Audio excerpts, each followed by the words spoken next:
Welcome to Research Rocks. In this video, we will see if you have iPhone 16 Plus, Pro, Pro Max and you are not able to use Vivid Filter.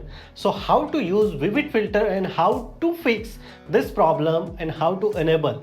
We will see detailed information in this video. So now let's start as a mobile screen. So let's start demonstration. Simply first of all, I will show you which phone I am using. I just simply enter the setting, general, about us, and I use iOS version 18.1 and my model is iPhone 16 Pro Max. So I'm using 16 Pro Max mobile.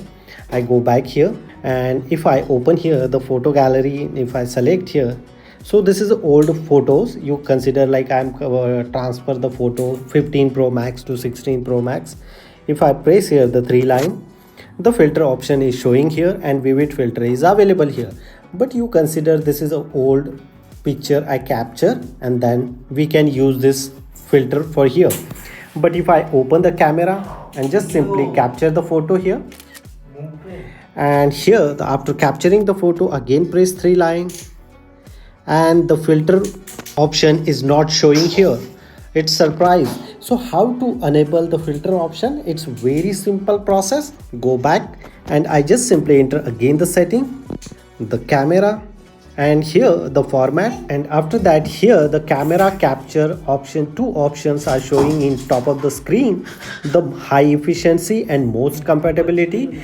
You need to select most compatibility if you use Vivid Filter on your iPhone 16 Pro Max. If I select here most compatibility and then go back and now enter this camera and click the picture, and again this picture I open here, press the three line and boom, the filter option is showing here.